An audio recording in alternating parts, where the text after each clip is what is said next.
Every single day, I'm gonna make something great. That's my way.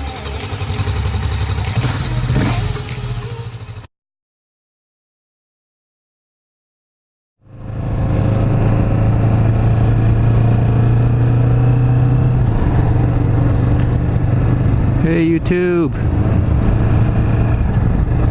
how's it going?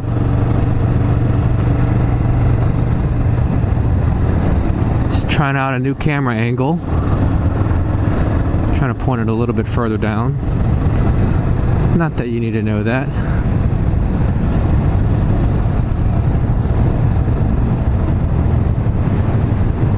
I just wanted to correct one of my previous videos. My quick shifting video, I stated that this bike, the 2015 Vulcan S, made by Kawasaki, had the slipper clutch. And the reason I had stated that was because, well, the dealership told me that. And I never really questioned that statement. You know, I didn't go online, I didn't research for myself before I bought the bike.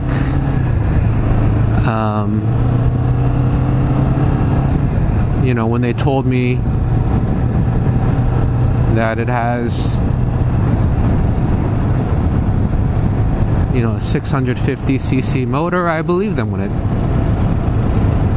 they told me it has X amount of horsepower and this is the seat height. I believe them when they say it has this estimated miles per gallon fuel efficiency. I believe them. So when they said, oh, this bike comes with a slipper clutch, guess what? I believe them. But they were wrong. I doubt they were dishonest because I know these guys, and these guys aren't looking to take advantage of anybody. But they had told me, oh yeah, all the new Kawasaki's have the slipper clutch. And I thought, cool. Another buzzword to kind of make me feel better about my bike purchase. But on one of my comments for that video, which I'll link in the description below, someone educated me. And they said, no, Kawasaki Vulcan S to date has a slipper clutch. So I was like, that's interesting. Excuse me. So I went online and I actually did research.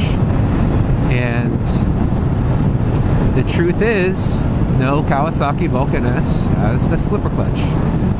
They have it on the Versus and the Ninja and the Z650 series. But not the Vulcan S.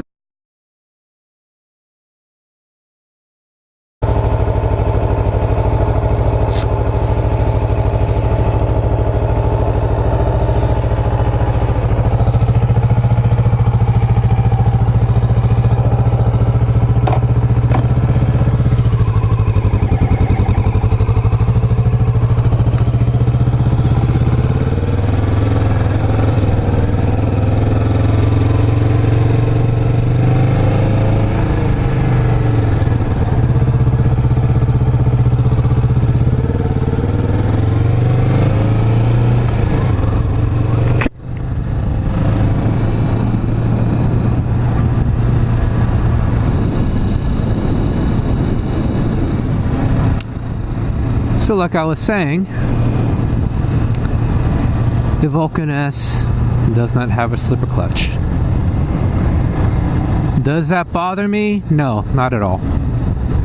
I mean, I'm not riding this thing in a way where I think the slipper clutch would even be engaged or used. So for this bike, which is really just cruising around, I'm cool, I'm fine.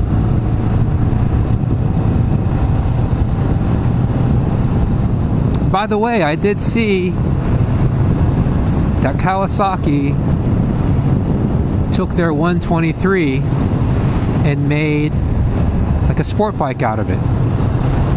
So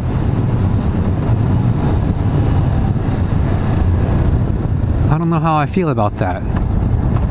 It's kind of like the body framework of a 250, but with a 125 engine in it. Now, who is that bike for? Why would they put something even smaller than the 250 in a larger body? I mean, putting it in that Z125 chassis makes sense because it's a small engine, small mini bike, and it's fun. But to put that engine in a full-size bike or a larger size bike, it just doesn't make sense to me. But I really can't speak from experience. I haven't ridden it. I don't know anything about it. So I definitely want to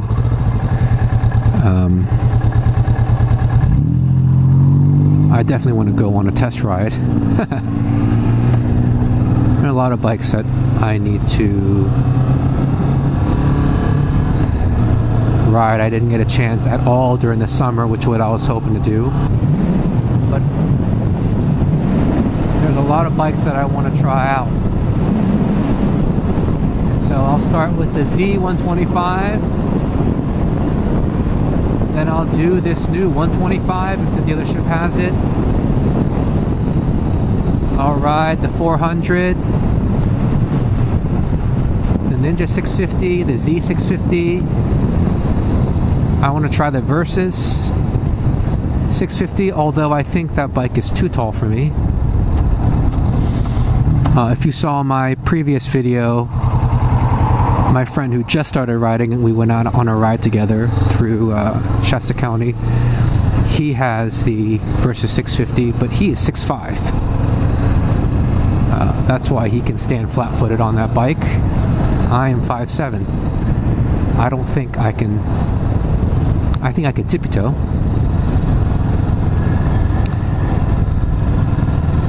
And then maybe the 636. Although that bike kind of scares me.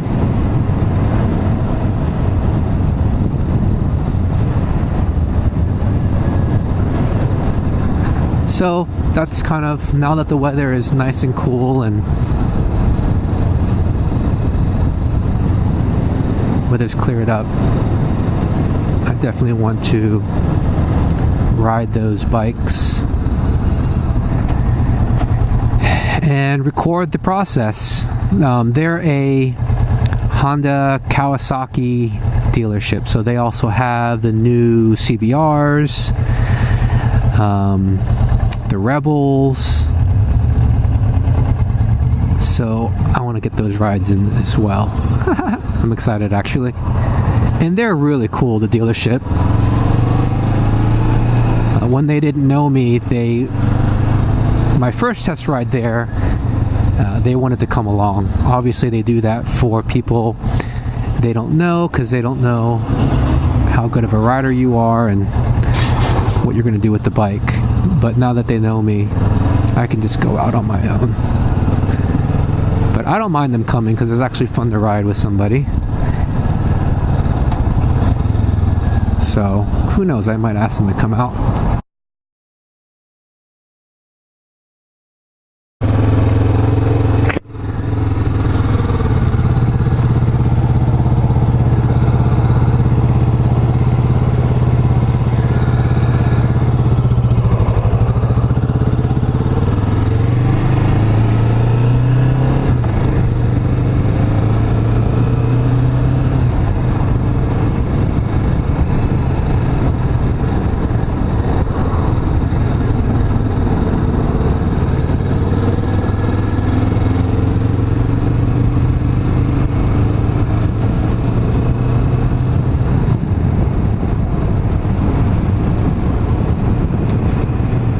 have been reading up about this so-called booster plug. For some reason, when I first started hearing about it, I thought it was something only that the restricted countries needed, the countries that get the restricted version of this bike. I don't know if that's true or not, but I've also seen a lot of riders from the US who have installed the booster plug who also say that it has dramatically improved their bike. Now, the things that they say it improves, I've never personally had a problem with, so I don't know if someone from the US who has a US version of this bike who has installed the booster plug, if you can chime in and verify. It's supposed to fix things like the idle, which I personally don't have a problem with the idle. I think what people have said is because the idle is so low, when they're going from a stop and first, they stall. The other, I guess the premise behind the whole device is that it tricks your engine, the air temperature sensor, into thinking that the air is cooler than what it is. Well, actually, I think it actually moves the air sensor from somewhere hidden or near the engine to another location that's outside and more accessible to the ambient temperature. And that allows your engine to run a little bit richer. So they say gas mileage is compromised slightly, 5 miles per gallon. But as a whole, they say the engine runs a lot smoother. Now I'm sitting here idling at 1.2.5K. I personally have never seen it as an issue or a problem. Now, the people with aftermarket exhausts, they've said it's significantly prevented backfiring when they, release the throttle or downshift. So maybe it's because I have the stock exhaust, and maybe I'd notice an issue with an aftermarket exhaust since the airflow is a lot freer. I don't know. Right now I've seen them, they're definitely above $100, below $200 American dollar price range. But I just am curious for those with US bikes and stock exhaust if they've seen a dramatic improvement. The other thing they say it addresses is the jerky throttle when you're in lower gears, and when you downshift, they say it's a lot smoother. Now, is my ride experience, because I notice that sometimes when I'm in the lower gear, the jerky throttle response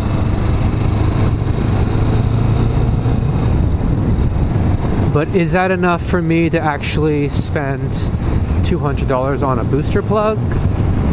Definitely not. Again, if I upgrade to an aftermarket exhaust,